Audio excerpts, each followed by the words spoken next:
그동안 전국민 일상회복 방역지원금을 둘러싸고 입장 차이를 보여왔던 더불어민주당과 정부가 정면 충돌했습니다. 급기야 민주당 지도부가 국정조사까지 거론을 하면서 기재부를 압박하고 있는데요. 기재부는 곧바로 반박에 나섰습니다. 한편 국민의힘 쪽은 오늘 윤석열 후보와 이준석 대표가 만나서 선대위 구성 막판 조율에 들어갑니다. 이 시각 정치권 이슈 김준일 뉴스톱 대표와 함께 짚어보도록 하겠습니다. 어서 오십시오. 예, 안녕하세요. 예. 자, 민주당 지도부가 국정조사까지 거론하면서 지금 기재부를 압박하고 있는데요. 글쎄요, 이재명 후보의 방역지원금, 그러니까 소위 받아달라, 이제 이런 압박 때문인 건지 어떻게 보셨습니까? 일단 어제 오전에는 10조 원대 초과 세수에 대해서 얘기를 하다가 이제 오후에는 19조 원 이렇게 예. 좀 명확해졌죠. 사실 19조 원도 뭐 10조 원대는 맞습니다. 20조 원은 아니니까. 근데 예. 좀 얼버무리려고 하다가 좀 들통났다 이런 언론 보도가 많이 나왔어요. 네. 이거에 대해서 이제 강하게 윤호중 원내대표를 비롯해서 강하게 이제 좀 압박과 질책을 했는데 두 가지인 것 같아요. 하나는 그 정부 이제 당이 추진하는 방역 지원금을 관철을 시켜야 되겠다. 그래서 일부러 기재부가 좀 초과 세수가 많지 않은 것처럼 이렇게 말을 하다가 예. 걸린 거 아니냐 한마디로 이제 이런 시각이 민주당에서 있는 거고 또 하나는 이제 차별화죠. 한마디로 얘기하면은 지금 그 문재인 정부하고의 그 차별화가 어느 정도 필요한데 예. 그렇다고 문재인 대통령 과거에는 이를테면 뭐 대통령에게 탈당 요구를 한다든지 이런 식의 이제 행보들이 있었잖아요. 예전 뭐 오래전에 이제 15년 전 뭐 이렇게 거슬러 올라가면 근데 지금은 그럴 수 있는 상황은 아니라고 한다라면은 예. 가장 뭐 좀 거칠게 얘기하면 가장 만만한 게 지금 기재부고 홍남기 부총리다라고 이제 볼 수 있을 것 같아요. 그러니까 기재부가 좀 일을 제대로 못한다라는 거는 전날 이재명 후보도 얘기를 했잖아요. 현실 예. 모르고 지금 일하고 있다라고 홍남기 부총리를 강하게 질책했는데 이런 뭐 차별화 전략까지 포함을 해서 좀 강하게 압박을 하고 있는 것으로 보입니다. 예, 그렇군요.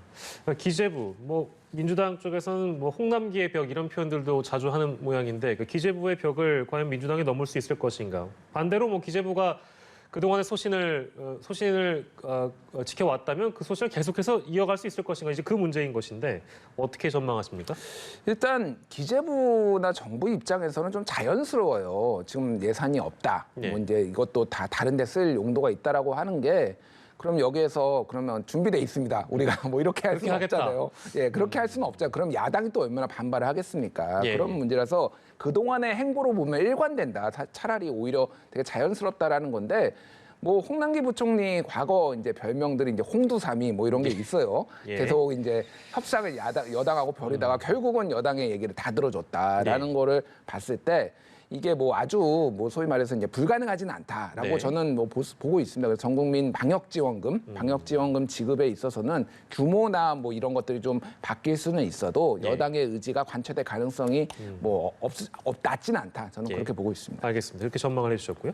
그리고 대선 후보들 발권을 좀 따라가 볼 텐데 이재명 후보 아까 저희가 취재 기자를 통해서 연결을 해봤습니다만 대학 언론연합회 이 간담회에 참석해서 아무튼 청년 민심 잡기의 행보를 또 이어가고 있습니다. 글쎄요. 오늘 행보도 청년 민심을 잡는데 효과적일 수 있을 거라고 보시는지요? 뭐 효과적이다 아니다라고 떠나서 얼마나 지금 절박한지를 좀 보여주는 것 같아요. 연일 이제 청년들을 만나고 있고 청년들에 대해서 뭐 정책 가상 자산에 대해서 과세 유예라든지 뭐 이런 것들을 얘기를 하고 있습니다. 예. 그러니까 두 가지인 것 같아요. 하나는 지금 이제 중도층 중에서 어느 중도층을 공략을 할 것인가라는 했을 때 그 여론조사 결과를 보면은 특히 20대, 30대, 특히 20대는 무응답층이 굉장히 많아요.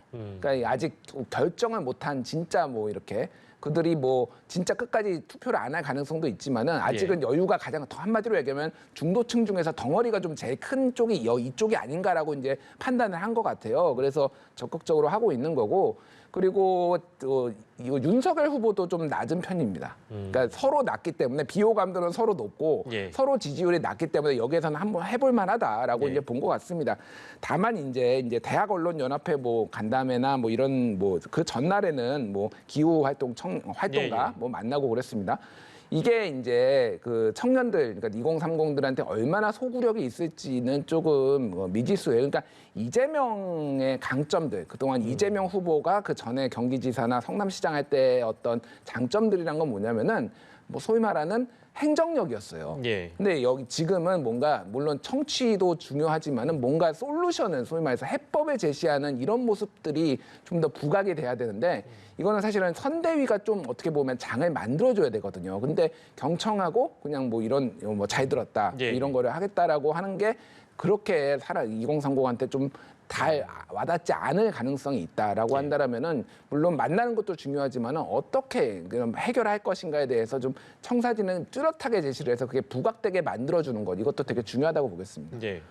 언론에서는 비교를 하는 것 같습니다. 뭐 이 얘기는 좀 짧게 할 건데요. 여야 대선 후보들이 청년들에게 러브콜을 보내는 행보에 대해서는 뭐 당연한 어떤 행보라고 평가를 함과 동시에 홍준표 전 후보와 비교를 하는 것 같네요. 홍준표 의원이 지금 최근에 청년 플랫폼 만들어서 뭐 질문을 올리면 댓글을 달아주고 이제 본인만의 어떤 해법이나 이런 것들을 제시를 하는 모양인데 이런 거랑 비교해가지고 이제 저도 기사를 보니까 소통하는 측면에서는 홍준표가 더 낫다 이제 이런 취지의 기사였단 말이죠. 어떻게 평가하세요? 근데 이제 제가 여기 청년의 꿈이라는 플랫폼에 들어가 봤어요. 실제 방송도 해야 되고 그래서 다 봤는데 이게 홍준표니까 어떻게 보면 가능한 거다 이렇게 볼 수도 있습니다. 이미 그러니까 홍준표 후보에 대한 인기가 많기 때문에 예. 이런 게 가능한 거고 이게 약간 뭐 어떤 온라인 커뮤니티 같이 구성이 돼 있어요. 예, 이를테면은 뭐 예를 들면 DC 인사이드 같이 취미 막 이렇게 각 커뮤니티가 다 있습니다. 예. 그래서 정치 뭐 갤러리 이런 것도 있는데 내용을 보면 사실 별게 없어요.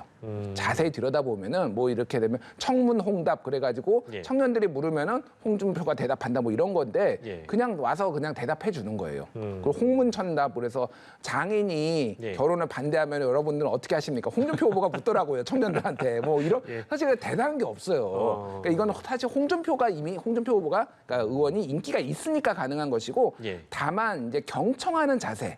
그리고 같이 호흡하려는 자세, 그러니까 이 같이 한마디로 이게 같이 논다는 거거든요. 이런 자세들은 상당히 좀 어필이 가능할 수도 있겠다 이렇게 보여집니다. 예, 알겠습니다. 자, 그리고 민주당 지도부는 현장으로 가서 총력전을 펼치겠다. 지금 송영길 대표가 부산을 시작으로 해서 시민들을 만나겠다는 어떤 의지를 보였는데요. 최근에 초선들 이제 몇 분께서 선대위는 쇄신을 해야 된다. 조직이 너무 비대하다, 느리다. 이제 이런 비판을 했기 때문에 이 때문에 이런 움직임을 보였다고 봐야 될까요? 어떻습니까? 그러니까 뭐 두루두루 다 있다고 봐야죠. 그러니까 이게 뭐 소위 말하는 잘 되는 집안에서는 다 이게 무슨 단점들이 있어도 다 예. 덮입니다. 근데 안 되는 집안에서는 다 뭐가 문제가 있어 여기저기서 얘기가 나오는 거예요. 그러니까 예. 최근에 이제 최병천 민주연구원 부원장 여기 이제 본인 페이스북에다 썼는데 예. 지금 이재명 후보의 단점이 부각되고 장점만 하고 있는 선거운동을 하고 있다 뭐 이런 얘기들이 또 많이 나와서 언론 기사화가 됐어요. 예. 그리고 내부에서는 이제 그러니까 선대위가 지금 예, 예. 문제가 있다, 머리만 비대하다 뭐 이런 얘기들도 있습니다. 그러니까 전반적으로 뭐 다 조금씩은 맞는 얘기예요. 다. 그러니까 그렇기 때문에 조금씩 다 변화를 해야 된다라는 얘기 측면에서 이제 얘기가 나온 거고 예. 실제 보면은 뭔가 이제 중심축이 없다라는 느낌들은 아마 당 안팎에서 많이 받는 것 같아요. 그러니까 좀 약간 그 이슈에 따라서 이렇게 그냥 즉각적으로 움직이지 이거를 좀 큰 흐름을 가지고 지금 가는 것은 후보 혼자만 바쁘고 그리고 뭐 너무 뭐 이를테면은 선대위원장만 많고 실무자가 없다 예. 이런 지적들은 있기 때문에 그런 부분들을 좀 강화를 해야 된다라는 차원에서 송영길 대표가 얘기를 한 것 같아요. 네. 민주당 선대위에 대한 초선들의 비판을 시작으로 해서 민주진보 진영에서는 일종의 뭐 위기론도 많이 제기되고 있는 그런 모양입니다. 근데 특히 상황이 이렇기 때문에 이해찬 전 대표의 등판론 스멀스멀 한 몇 주 전부터 뭐 커뮤니티를 중심으로 나오기도 했고 민주당 내에서도 거론이 되었던 걸로 알고 있는데 김종인 전 위원장의 대항마로 이해찬 전 대표 등판 가능성을 실제 정청래 의원이 한 라디오 인터뷰에서 거론을 했더군요.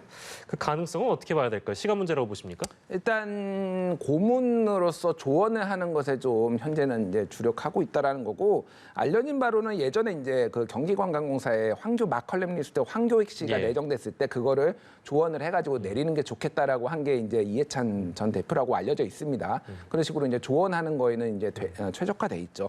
예. 왜 이런 얘기가 나오냐면은 한마디로 얘기하면은 김종인을 중심으로 저쪽에 뭉치면은 그 정도 급의 이제 당내 중심 원로가 좀 해야 되는 거 아니냐. 그리고 소위 말해서 그림력, 장악력에 있어서는 지금 민주당에서 이해찬 대표 따라갈 분이 없기는 하거든요. 예. 그런 부분에 있어서는 분명히 장점이 있다라는 건데 다만 이제 이해찬 대표가 김종인 전 비대위원장 같은 경우에는 이 장악력도 있지만은 소위 말해서 이제 그 국민의힘의 강한 보수 색깔을 좀 옅게 해주는 그런 거 영입의 그런 효과가 있습니다. 예. 근데 이해찬 대표 같은 경우에는 그런 건 없어요.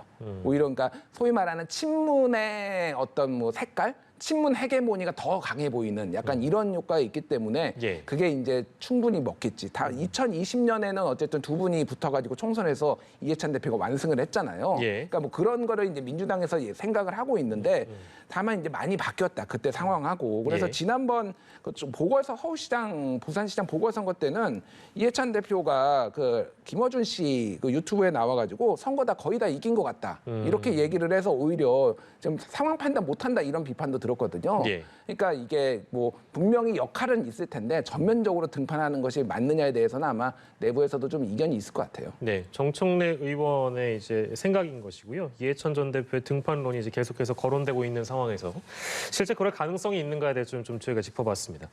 자, 그리고 우리 김준밀 대표께서 사실 그 주업이 또 팩트 체크이시다 보니까 이 보도를 어떻게 보셨는지 좀 궁금하긴 한데요. 이재명 후보의 부인인 김혜경 씨의 외출 사진과 관련한 보도가 최근에 있었습니다. 근데 이거 이제 가짜 뉴스로 어느 정도 판단이 된 상황이고 민주당이 이제 진짜 외출 사진을 공개하면서 반박에 나선 상황이 일종의 해프닝이라고 보는 시각도 있는 것이고 아니면 언론에 대한 문제로 접근하는 분들도 더러 있는 것 같습니다. 근데 강경 대응을 계속 하고 있는데 이와 관련된 논의가 계속 있는 거 보면 언론의 문제인 것 같기도 하고요. 어떻게 봐야 될까요? 일단 계속 얘기가 나오는 거는 강경 대응을 하니까 계속 얘기가 또 나오는 것도 있습니다. 그렇다고 가만히 있을 수는 없지 않을까라는 생각도 드는 텐데. 그러니까 뭐 강경 대응을 하면은 해야 되죠. 이를테면은 뭐 강용석 변호사 같은 사람이 이제 유튜브에서 이를테면은 뭐 이제 잘못된 정보를 얘기하는 것에 대해서는 고소고발을 하면 되는데 예를 들면은 수행원이 검은색 옷을 가리고 이렇게 나와가지고 뭐 더 팩트라는 언론사가 이제 오보를 냈잖아요. 그거를 이제 김혜경 여사다, 김혜경 씨다라고 이제 보도를 했는데 그런 거 같은 경우에는 지금 일부러 약간 뭐 일각에서는 일부러 언론을 낚은 거냐 민주당이 뭐 이런 얘기도 있어요. 그러니까 그러니까 사실 그게 지금 뭐 그 스타워즈의 다스베이다 그 사진을 이렇게 합성해서 광선검 들고 지금 밈처럼 또 돌아다니고 있거든요. 굳이 이렇게 해야 될 필요가 있느냐. 그러니까 이쯤에서는 사실은 덮일 쯤만 됐는데. 민주당에서 오히려 이런 거를 만들어내서 물론 이제 민주당의 이거를 만들어낸 것들은 언론이 좀 과도하게 보도한다. 그리고 허위 정보를 지금 만들어낸다. 이런 좀 어떤 이미지나 프레임을 만들고 싶었던 것 같은데 좀 본인 민주당에서 오히려 확대 재생산을 하고 있는 측면도 있다라는 거예요. 그렇다면 이게 이제 좀 덮이려면 오히려 강경 대응할 거, 법적 대응할 건 하지만은 오히려 이거는 덮고 정책적으로 오히려 집중을 하는 게 그게 낫지 않나 그렇게 보여집니다. 예, 알겠습니다. 윤석열 후보 얘기를 하겠습니다. 호국 행보 오늘 보였는데요. 순국 선연의 날을 맞아서 천안함 생존 장병과 유족들을 만난 자리에서 희생 장병을 기억하는 이 정부의 태도가 이해가 안 된다. 이제 이런 비판을 했습니다. 북한 피격에 의한 것이라고 과학적으로 검증됐다. 이런 입장을 보인 배경은 뭐라고 봐야 되겠습니까? 일단 뭐 순국 선열의 날이기도 하고 예전에 이준석 그 대표가 당 대표 출마를 했을 때 그때도 천안함 유족들을 만나가지고 눈물을 흘렸거든요. 어떤 보수 이제 뭐 애국 뭐 이런 것들을 강조하는 일련의 행보라고 보고 저는 눈에 띄었던 게 이제 문재인 대통령과 문재인 정부를 강하게 비판하겠습니다. 대북 굴종 뭐 이런 단어까지 썼어요. 그러니까 그거에 대해서는 지금 북한의 어떤 대북 정책에 대해서 불만을 가지고 있는 보수층들을 이제 마음을 좀 열겠다라는 거고 또 하나는 이제 천안함 음모론 뭐 여러 가지 음모론이 있었는데 그 중에 하나가 천안함 음모론이 있었잖아요. 그러니까 이제 북한의 소행이 아니라 다른 쪽에서 한 것이다라는 것에 대해서 이게 진보 진영에서 주로 많이 나왔었거든요. 그런 것에 대해서 비과학적이다. 그러니까 이미 과학적으로 검증이 됐다라는 용어를 쓰면서 비과학적인 거는 저쪽 진영이다라는 것들을 좀 강조하기 위해서 이런 뭐 발언들을 한 것으로 보입니다. 선대위와 관련된 이야기를 하겠습니다. 뭐 오늘쯤에는 1차 인선 나오지 않겠는가 이제 이런 관측도 있었습니다만 아직 윤곽이 드러나지 않고 있는 상황이고요. 언론 보도를 통해서 여러 이제 인사들의 이름이 좀 거론이 되긴 했습니다만 아직까지 확정된 건 없습니다. 특히 또 윤 후보가 직접 그동안 나온 인선 얘기가 다 거짓말이다. 이렇게 말을 하면서 왜 이런 신중한 태도를 보일까? 뭐 좀 의구심 드는 측면도 있는데요. 어떻습니까? 어떻게 예상을 하세요? 일단 오늘 그 김종인 전 비대위원장과 윤석열 후보가 오후에 뭐 소위 말해서 단판을 짓는다 이런 언론 보도들이 나오고 있어요. 그래서 오후 일정을 다 비워놨다고 합니다. 그러니까 이게 장시간으로 될 것으로 지금 보입니다. 그럼 오늘 안에 대충 윤곽 짓고 다음 주 초에는 본격 출범하겠다 이렇게 의지를 좀 보인 거예요. 그래서 일단은 여러 얘기들이 나오고 있고 이 얘기들이 윤석열 후보 본인 입이 아니라 또 다른 루트를 뭐 이를테면 측근일 수도 있고 아니면 다른 캠프 인사 아니면 전망치 이런 것들이 나오면서 오히려 분란을 좀 가속하고 있다. 특히 이제 이준석 대표하고의 갈등설이 있는 것에 대해서 굉장히 경계하는 모습이에요. 그러니까 소위 말하는 원팀을 만들기 위해서는 이준석 대표가 가지고 있는 어떤 2030의 지분도 이런 거 있지 않습니까? 그런 것들에 대해서 좀 그러니까 갈등설을 좀 일축하기 위해서 한 것이고 오늘 아무래도 그 얘기 이제 선대위원장을 이제 부탁을 하면서 권한 문제, 소위 말해서 정권을 어디까지 줄 것인가. 왜냐하면은 굉장히 지금 약간 빅텐트에 가까운 많은 인사들이 지금 들어오고 있잖아요. 근데 비대위원장, 김종인 전 비대위원장 같은 경우에는 소규모 인원이 실무 위주로 하는 게 좋겠다라고 기존에 계속 밝혀왔어요. 그러면 그 부분을 어떻게 설득을 할 것인가에 대해서 오늘 좀 만나서 집중할 것으로 보입니다. 근데 들어오는 거는 아무래도 기정사실인 것 같아요. 김종인 전 비대위원장이. 알겠습니다. 그리고 가장 이제 그 오늘 대대적으로 보도가 된 게 김한길 전 민주당 대표와 교류하고 있는 게 아니냐. 그래서 일정 부분 역할을 이 선대위에서 하지 않겠는가? 뭐 이제 이런 보도가 있었습니다. 이 배경은 어떻게 봐야 될까요?